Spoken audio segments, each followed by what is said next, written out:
आफाक फारूकी नए प्रोग्राम के साथ आपके सामने हूँ।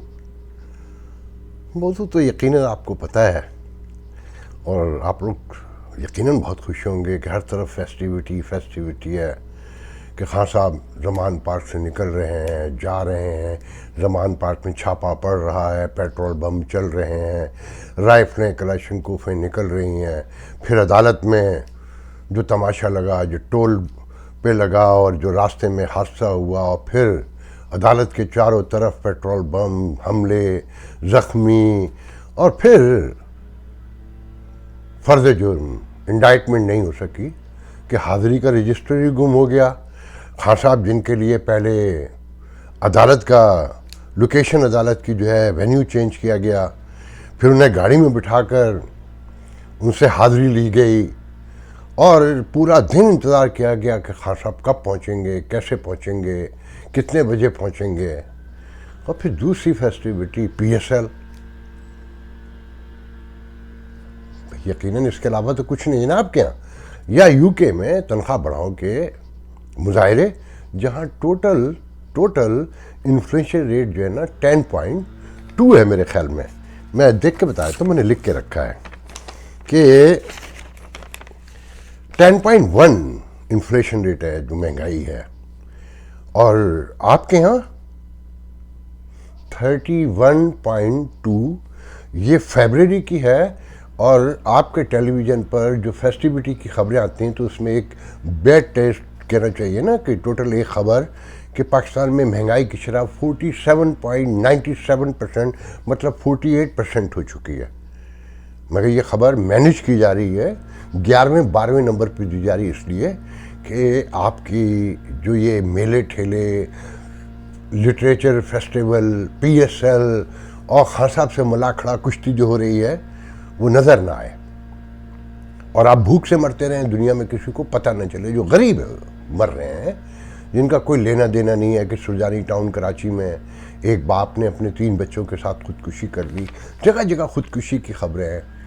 और कराची में 2.5 लाख के करीब कहते हैं कि जी फ़कीर आने की तैयारियों में हमला करने की, कि रमज़ान आ रहा है, जहाँ पर छिपा, ईदी और मुख्तलिफ तंजीमें लंगर लुटा रही हैं और सफ़ेद पोश गरीब आदमी भूख से मर रहा है। हुकूमत माशाल्लाह क्या कहने कि फ्री मुफ्त के आटे के थैले बांट रही है, मतलब वही भिखारियों को, प्रोफेशनल लोगों को, और जिनकी शर्म गैरत बहुत पहले भीख मांग मांग के ख़त्म हो चुकी, जिनकी नस्लों की नस्लें फ़कीर पैदा हुई, फ़कीर पैदा हो रही हैं, कि इस खित्ते में हमेशा से यही होता आया है।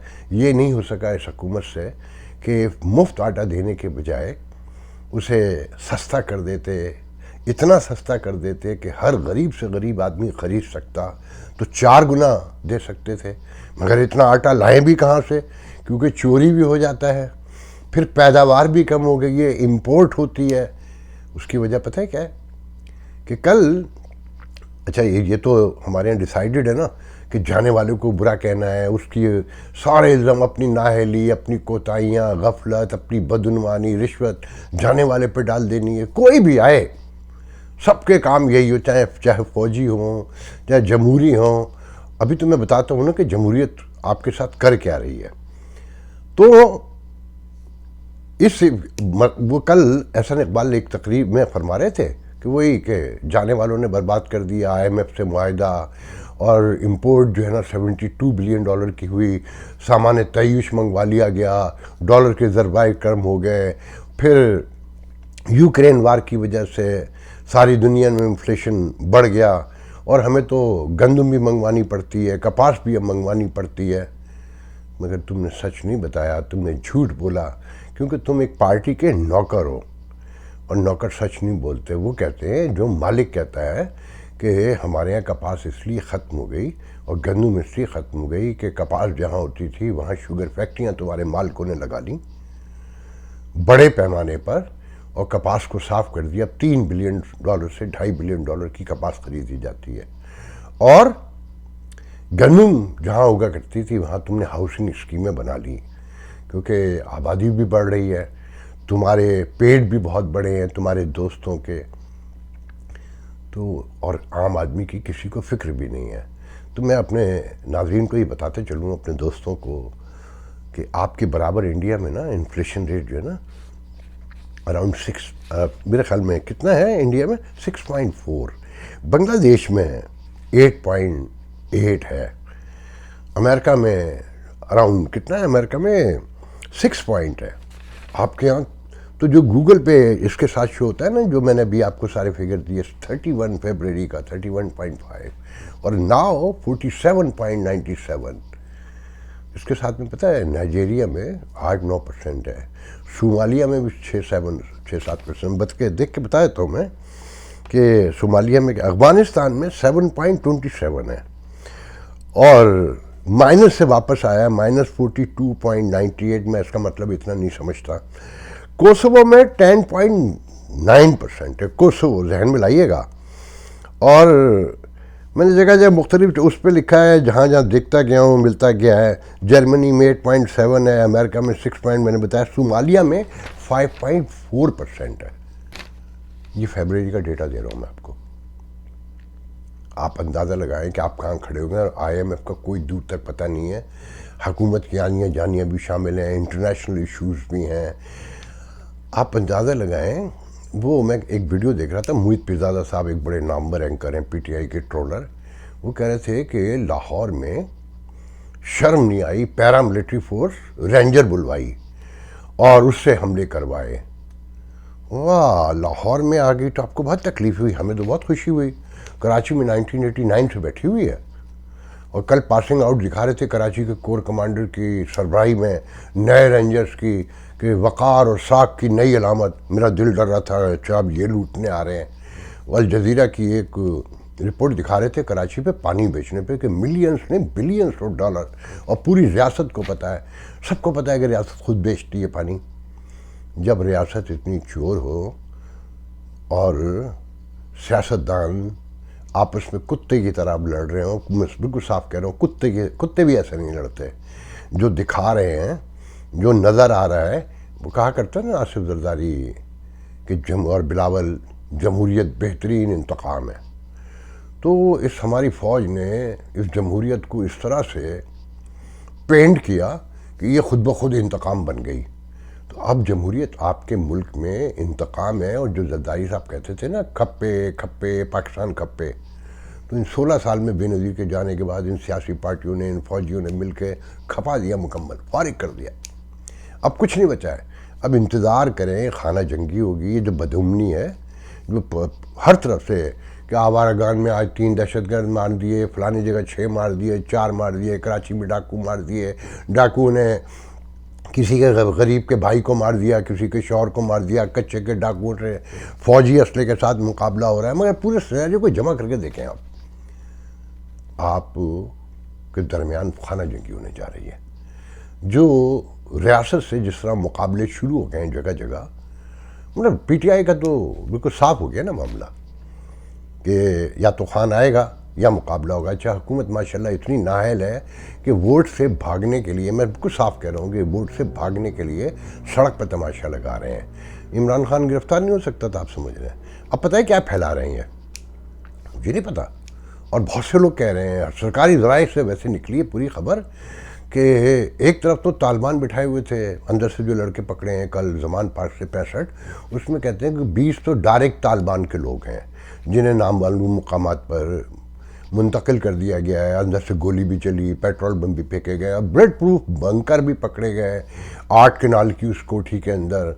और साथ में PTI कहती है कि मुतनाज़ा मनाने की। अच्छा, वैसे आपको पता है पुलिस की कार्रवाई पाकिस्तान में, जब राना सनाउल्लाह के 20 किलो हेरोइन निकलेगी तो राना सनाउल्लाह वज़ीर दाखिला हो तो खान साहब के घर से कुछ अगर सच में भी निकलेगा तो कोई मानेगा? कोई नहीं मानेगा ना। और फवाद चौधरी ने और शहबाज गिल ने उसको बहुत साफ कर दिया कि अब देखिएगा थोड़ी देर में IG प्रेस कॉन्फ्रेंस करेगा कि एंटी गोले, एंटी तोप गोले और टैंक गोले निकले। तोप और टैंक जो है खान साहब वो इस्लामाबाद जाते हुए साथ ले गए हैं। शहबाज गिल कहता है कि जी अब कुछ देर में नक्शे भी निकलने वाले हैं गैर मुल्की फ़ौजों की आमद के, और दिस एंड दैट इस तरह करके, मतलब उसी वक्त मुतनाज़ा बना दिया। कोई यकीन करेगा? अगर कोई करेगा भी तो वो जो पटवारी जहन के हैं, जो जियाले हैं, जो जो बीच का रास्ता देख रहे हैं, या जिनको सबको पता है कि ये सारे एक जैसे हैं, कि किसी को भी ले आओ, खान साहब अभी आ जाएंगे, अगर इक़्तिदार एक लम्हे को मान लें तो आप समझते हैं कि खान साहब कोई चीज़ दुरुस्त कर सकते हैं उस मुल्क में? जब खान साहब इस हद तक उतर आए हैं कि कोई लॉ एंड ऑर्डर उनकी नज़र में कोई वैल्यू नहीं रखता, तो उनके मुखालफिन जो रिश्वत कर रहे हैं, जो खान साहब ने किया तो उसका हिसाब चुकता कर रहे हैं ना। तो खान साहब अगर इक़्तिदार में आ जाए तो ये फिर वही करेंगे। तो इस जंग में आप फारिग हो चुके हैं, आपकी कोई वैल्यू नहीं रही है। जो आम आदमी है, और ये अशराफिया जिसने लूटा, जो अब खान साहब के साथ है, तो कहीं पीपल्स पार्टी के साथ है थोड़ी बहुत, और या कहीं पीटीआई के साथ है, जो कारोबारी लोग हैं, इन्होंने ही मिल के लूटा है। कितना आटा गंदम बाहर से आए, ये सब खरीद लेंगे, और यही खरीदेंगे, आपको फिर नहीं मिलना। अच्छा, फिर इनके दरमियान कोई मज़ाकरात का रास्ता नहीं है, इनके अंदर समझ ही नहीं। वो कहते हैं ना, वसूतुल्लाह खान है जो बीबीसी में लिखते हैं, उन्होंने कल खुद बहुत अच्छा जुमला कहा कि पागल होना कोई बुरी बात नहीं है, मगर इन पागलों के हाथ जो है ना को 25 करोड़ आवाम लग गए। तो ये जुनूनी है, ये पागल भी नहीं है, जुनूनी है, इनके हाथ पूरी कौम लग चुकी है। आप अंदाज़ा लगाएं कि पूरा रजीम लेकर आ गई ये फ़ौज 2011 से, अगर आप देखें, और लाने वाले आराम से हैं, रिटायरमेंट प्लान भी ले रहे हैं, दुबईयों में रह रहे हैं, अमेरिका में रह रहे हैं, माल बने हुए हैं, घूम रहे हैं, बता भी रहे हैं हम कैसे लेकर आए। वो जो मुशर्रफ की फांसी का मुतालबा करते थे वही किस्से सुनाते हैं सारे, मगर ये नहीं कहते कि इन्हें प्रोसिक्यूट करो, इनको लेकर आओ, अगर इस मुल्क को दुरुस्त करना है। वो फैज़ हमीद कहते हैं अभी भी खान साहब की मदद कर रहा है। जो मैं असल बात बता रहा था कि इस वक्त उड़ाई खबर ये जा रही है कि खान साहब गिरफ्तारी इसलिए नहीं दे रहे, डराया जा रहा है खान साहब को कि खान साहब का रिहेबिलिटेशन हो रहा है, कि जो खान साहब नशा करते हैं, आइस का या कोकीन का, वट एवर, ये मुझे नहीं पता, वल्लाह आलम सब बिस्सवाब, कि जनाब उनकी रिहेबिलिटेशन हो रही है, क्योंकि उनको ये कंफर्म कर दिया गया है कि वो अरेस्ट तो होंगे, और जब वो अरेस्ट होंगे तो उनका मेडिकल भी होगा, और मेडिकल में आ गई तो एक नया तमाशा लगेगा। तो खान साहब कोशिश ये कर रहे हैं कि जितना लिंगर ऑन हो सके, गिरफ्तारी ना हो सके, तल्ले डाले जा रहे हैं, और कहते हैं कि अब वो मुकाम आ गया है कि खान साहब के शायद मेडिकल टेस्ट में वो ना आए, तो ये डराने के कि आज गिरफ्तार कर लेंगे, कर लेंगे, और खान साहब को पैनिक कर रहे हैं। अब सच झूठ मुझे नहीं पता है, लोग जैसे मैंने खबर दी कि तालिबान है उसको उनके जुत्थों में, तो वो निकल आए। अब हो सकता है ये खबर दुरुस्त हो सकता है ये खबर गलत हो, मुझे नहीं पता। अब जो असल मसला है ना, अब देखें अदालतों को तो रवैया साफ नज़र आ रहा है ना, कि एक दिन पहले कहते हैं कि जनाब इनकी वारंट गिरफ्तारी जो मेंटेन होंगे और एज इज रहेंगे, हुकूमत चाहे गिरफ्तार कर ले, वही अदालत दूसरे दिन ख़त्म कर देती है और कहती है जी कल तक के लिए आपको इस्तिस्ना है, ब्रेक मिल गया। आज वो अदालत वो कहती रजिस्टर ही गुम हो गया। और अदालती निज़ाम ये है ना, अब आपको मैं बताऊँ इसका रिएक्शन क्या हो रहा है। कल बहुत से लोगों ने शर्जील मेमन की प्रेस कॉन्फ्रेंस देखी होगी, जिसमें उसने बताया कि लाडला है, वो जो आम बातें रोज़ाना होती हैं कि अदालतें इसको रिलीफ दे रही हैं, हमें तो कभी नहीं दिया गया, भुट्टो का कत्ल, बेनज़ीर का कत्ल, और पूरा ख़ानदान की कुर्बानियाँ और जो इस मुल्क में हो रहा है सब बयान। फिर उनका कि हमारा असल इशू अब ये है कि जुल्फ़िकार अली भुट्टो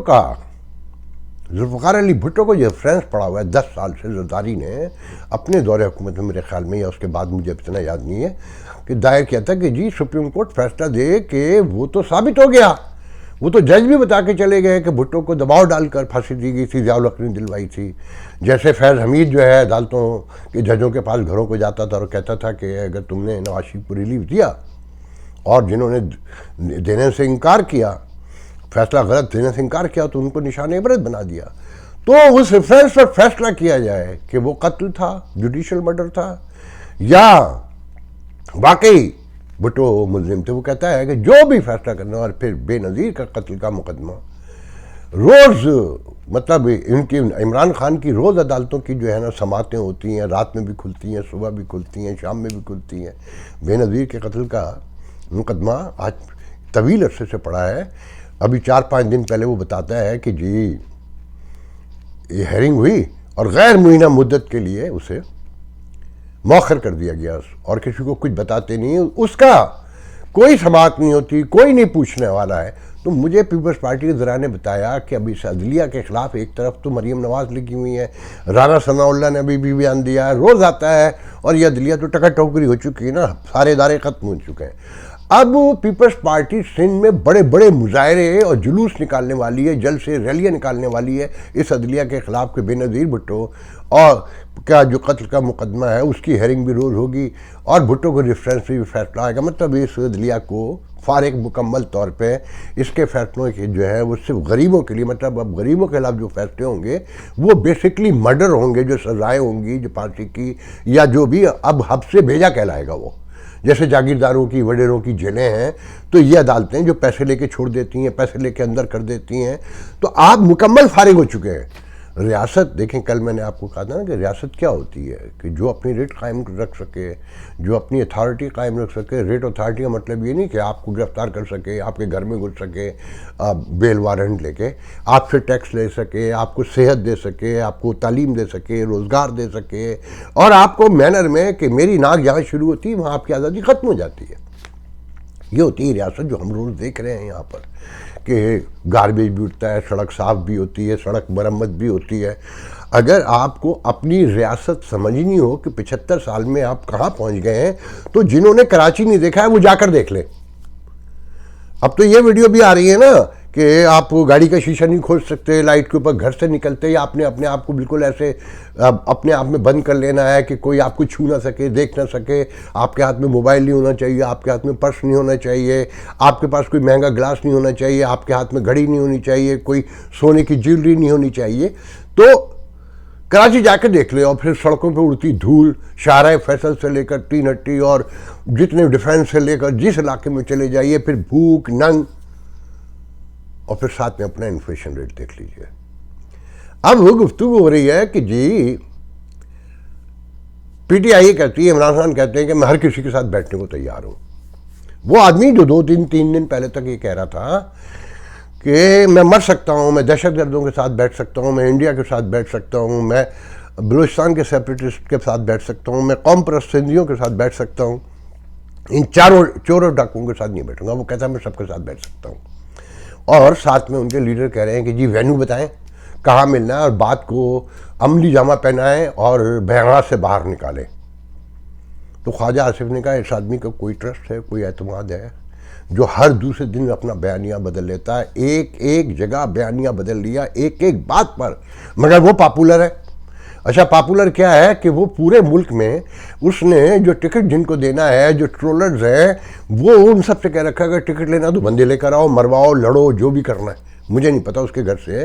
देखें, ये तो नहीं कर सकती ना ये पुलिस जो है कि बंकर बने हुए हों, सैकड़ों हज़ारों बोरियां दिखाएं स्टैंड की, और मेडिकल बाकायदा पूरी डिस्पेंसरी बनी हो कि ज़ख्मी होगा तो यहीं इलाज होगा। जो चीज़ें दिखाई गई बहुत सी तो होंगी ना, और इसी खौफ से कि लोग वहाँ ना मरें, पीछे गए हैं कि खासा यहाँ से निकले जुत्थे लेके, तो जो रह गए उन वहाँ जाके सारा मामला साफ़ करें, जो नो गो एरिया है। अच्छा, आप नोट करें कि कराची में इतनी टॉलरेंस दिखाते या 90 पर जितनी बार भी गए कोई एक गोली चली। मुझे याद है कि जिस रात 90 बंद किया था रेंजर ने, वहाँ रेंजर ने एक लड़का मारा था और जिसे डकैत बताया, जिसे क्रिमिनल बताया, फारूक सत्तार के सेक्रेटरी को मारा, कोई बोला भी नहीं। यही बलूचिस्तान में करते हैं। तो ये मकाफात अमल भी है। वो जैसे मालिक फरमा रहा था ना कि जी कराए लाहौर में रेंजर आ गई और ये इनको शर्म नहीं आती। जब कराची में रेंजर आई थी तो तुम बोले थे, जब तुम्हें शर्म नहीं आई थी, जब कि जो 30 साल से बैठे हैं उनके आने के बाद तशद्दुद बढ़ा, 10 साल MQM के साथ काम किया, बाद में कह दिया कि ये कातिल हैं, ये दहशतगर्द हैं, उनसे वोट भी लेते रहे, वोट दिलवाते भी रहे, उन्हें अपने अंडर बंदूक दिखा के डरा के रखा। सीखो MK वालों, कराची वालों, सीखो। और मैं ओवरसीज़ पाकिस्तानियों से, एक अपने ख़ासकर अमेरिका में, कनाडा में रहने वालों से, कि देखें ये जो 10 मिलियन ओवरसीज़ है ना, स्पेशली जो 4, 4.5 मिलियन, 5 मिलियन जो भी यूरोप, अमेरिका, कनाडा में रहते हैं, इसमें आधे कराची के हैं। अब अपनी अपनी बरादरियों की फ़िक्र करो, जो जहाँ का है, अपने मोहल्लों की, अपने घर वालों की, उनकी फ़िक्र करो। इस सिर्फ नॉर्थ अमेरिका में 5 लाख से ज़्यादा पाकिस्तानी अमेरिकन रहते हैं। 25 से 30 हज़ार डॉक्टर रहते हैं, जिसमें कम से कम 12 हज़ार कराची के डॉक्टर हैं। आप अपनी ज़कात खैरात अपने दोस्तों अपने रिश्तेदारों के ज़रिए अपने लोगों में पहुँचाओ। मैं आपको आखिर में एक वीडियो दिखाऊंगा कि ये जो 2.5-3 लाख भिखारी आ रहे हैं जो ऑलरेडी वहाँ हैं, जो आपके घरों को लूट रहे हैं, आपको मार रहे हैं, आपसे छीन रहे हैं, उन्हीं को मुफ्त लंगर, एक तो उनको चंदा बिल्कुल ना दो जो ये मुफ्त लंगर बांटते हैं, आधा खुद खा जाते हैं। देखें, मैं आप लोगों को कहानी नहीं सुनाना चाहता, जो मेरा आंखों देखा है कि 90% आपके मुल्क में चैरिटी फ्रॉड है, फ्रॉड। और इस फ्रॉड को कायम रखने के लिए आपकी हुकूमत, इस्टेब्लिशमेंट, आपके अहम जो बड़े लोग हैं, उन सब ने मिल के ओवरसीज़ में काम ये किया कि इनके दरमियान बड़ी इज्तमाही तंजीमें नहीं बनने दी, इनको आगे नहीं बढ़ने दिया। ये अपने जैसे फ़िलिपीन ने, इंडिया ने, चाइना ने, अब के ओवरसीज़ ने अपने मुल्क के लोगों की खिदमत की, टेक्नोलॉजी पहुंचाई और इकॉनमी पहुंचाई, साइंस पहुंचाई, रिलेशन पहुंचाए, डेमोक्रेसी पहुंचाई। हम लोग कुछ नहीं पहुंचा सके क्योंकि यहाँ पर भी हमें लड़ा कर रखा गया। तो मैं कराची के लोगों से, ख़ासकर मैं कराची का हूँ, मेरे बहन भाई वहाँ रहते हैं या सखर में रहते हैं या सिंध में रहते हैं, आप अपने सूबे की, पहले अपने शहर की, फिर अपने सूबे की केयर करें। आप केपी के हिस्से हैं, अगर कहीं आप ओवरसीज़ में रहते हैं तो अपने उस इलाके की खिदमत करें। आंखें बंद करके अपने पैसे न दें। आपके बहन भाई, आपके दोस्त, आपके रिश्तेदार बहुत तकलीफ़ में हैं, बहुत मुसीबत में है, और इस हुकूमत को, इस रियासत को कोई लेना देना नहीं है आपसे। इससे अंदाज़ा लगा लें कि मुफ्त है ले, जैसे लंगर खाने खुले हुए हैं तो आटा भी मुफ्त बटेगा, ताकि कोई दरमियाने तबके का भूख से मरता ख़ानदान जो अपनी इज़्ज़त नफ्स की खातिर बाहर नहीं आ सकता, वो फिर ना आए। मैं इसके लिए बस आज आखिर में ये कहूँगा कि अगर इन सियासतदानों के साथ आपस में कोई मुआहदा भी हो जाए, ये एक साथ बैठ भी जाए, तो यकीन मत कीजिएगा, चार्टर ऑफ डेमोक्रेसी के बाद जो नवाज शरीफ ने और जरदारियों ने, इन सब ने एक दूसरे के साथ किया, वो आप लोग देख लें, एक रिसेंट हिस्ट्री का हिस्सा है। और ये जो इमरान खान है, जो रोज़ सुबह शाम अपना बयानिया बदलता है, 2 दिन में नहीं, इसके साथ तो कोई मुआहदा करके अगर आगे बढ़ने की बात की गई तो तबाही के सिवा कुछ नहीं आएगा। और जमहूरियत वहाँ कामयाब हुई है जहाँ जमहूरियत का शऊर है, जहाँ तालीम है, एजुकेशन है, जहाँ रियासत चाहती है। आपके यहाँ ना रियासत ने कभी चाहा, ना वो चाहती है, इसलिए ये जमहूरियत आप पर बोझ बन चुकी है। ये मीडिया भी कंट्रोल्ड है और इसका भी एक अपना स्टेक है। इन सारी चीज़ों की रोशनी में देखें अब आपको करना क्या है। रियासत बचनी है कि नहीं बचनी है, बचेगी तो आपने कैसे रहना है, नहीं बचेगी तो आपको क्या करना है। अब ये सारी बातें सोचना आपका काम है। आज के लिए इतना बहुत है। अल्लाह हाफ़िज़।